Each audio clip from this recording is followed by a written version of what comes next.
Hi guys! Relate po ba kayo sa mga kabataan ngayon na ang hirap na utusan, puro pa sila gadget, cellphone, tambay dito, tambay doon. Lalo na po yung mga Gen Z ngayon, yung tipong hindi na sila nakikinig sa nanay nila, sa mga nanay nila. So, yung may mga bata kasi ngayon na kahit anong sabi ng magulang ay hindi pa rin sila nasunod. So iba na po talaga ang mga kabataan ngayon kumpara sa kabataan natin noon. Kasi tayo naman kasi na-experience natin yung mga hindi nila na-experience ngayon. So yung mga na-experience nila ngayon, hindi din natin na-experience dati pa. So tayo, yung mga na-experience natin yung mga nakakatuwa, mga laro, yung parang lahat ng na-experience mo na laro na hindi nila nagagawa sa ngayon. Lalo na ngayon yung mga bata, mga kabataan ngayon, for on cellphone, yung hawak nila. So may mga times na pag inutusan mo sila, hindi na sila nakikinig. So pag sumunod naman sila, yung tipong magdadabog sila. So ikaw naman na nanay, imbis na hindi ka magagalit, syempre magagalit ka sa mga ganong style nila. Kasi mali.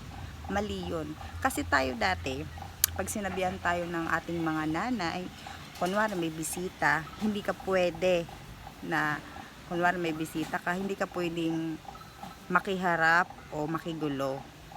Pero ngayon, yung mga bata ngayon at kabataan ngayon, kahit may kausap ka, andyan sila, nagpapapansin. So, iba na talaga ang mga kabataan ngayon.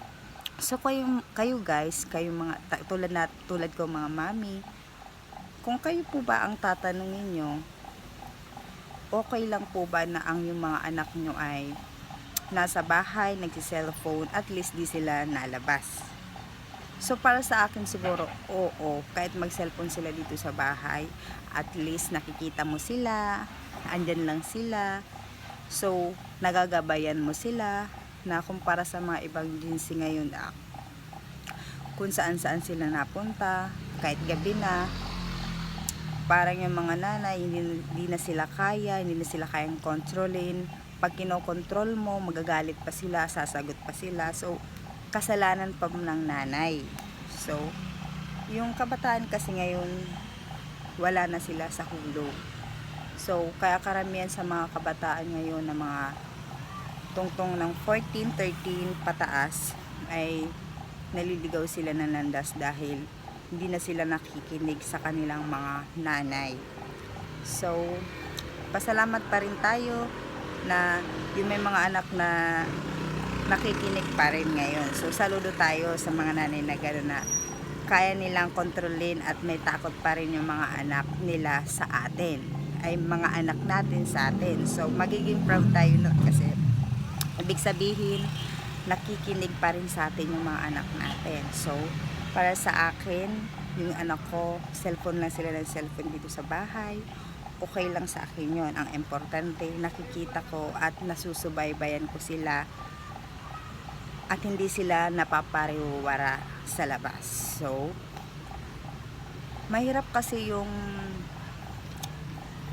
pag lumaki na sila, hindi mo na sila kontrolado. So, ligaya ng mga maliliit pa sila, kaya mo pa silang i-control. So, pag nag-edad sila ng 13, 14 hanggang pataas, doon na sila yung naliligaw, yung may sarili na silang isip, may sarili na silang desisyon, kahit anong sabi mo.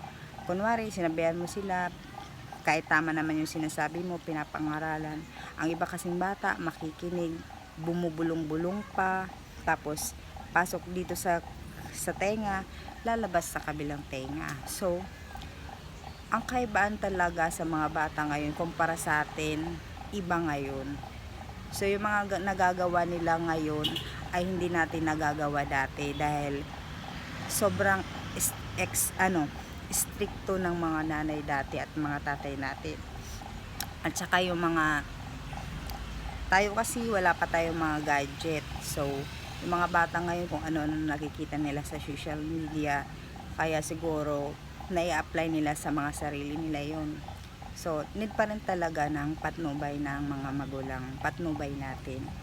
So, sana yung mga bata makinig sa mga nanay kasi ang hirap magpalaki ng isang anak. So, ang hirap, tapos aalagaan mo sila, tapos maliligaw lang sila ng landas. So, masakit para sa ating mga nanay yung mga ganung bagay na mangyayari sa mga anak natin. So, syempre tayong mga nanay, pinagdadasal natin na makapagtapos sila ng pag-aaral, makakuha ng magandang trabaho, at umayos ang buhay nila. Kumbaga, yung mga pangarap natin ay na hindi natupad, yung hindi tayo nakapag-aral. So, gusto natin yung mga anak natin, yung nangangarap tayo na kahit sa anak na lang, mapag-aral natin sila, mabigyan nila yung magandang buhay, yung mga sarili nila. Hindi na, kahit di na para sa atin, para sa sarili na lang nila. So, sana sa mga kabataan dyan, mag-aral kayong mabuti para naman mapaayos ang buhay nyo. Huwag na kayong gumaya sa amin na hindi kami nakapag-aral dahil syempre karamihan naman sa amin gusto mag-aral pero walang pagpaaral. Yun, syempre mga kabataan ngayon, swerte na yung mga nanay nila meron pang paaral. So, kailangan mahalin at alagaan nyo yung tiwala na binigay sa inyo ng magulang nyo para hindi masayang. Kasi hindi naman sa amin yan, sa inyo rin yan. Yung gabay namin nandyan lang kami para sa inyong mga nanay. So, sa mga Gen Z ngayon, makinig kayo sa mga nanay nyo dahil hindi naman kayo pagsasabihan yan kung mali, kung tama ang ginagawa nyo. So, yun lang.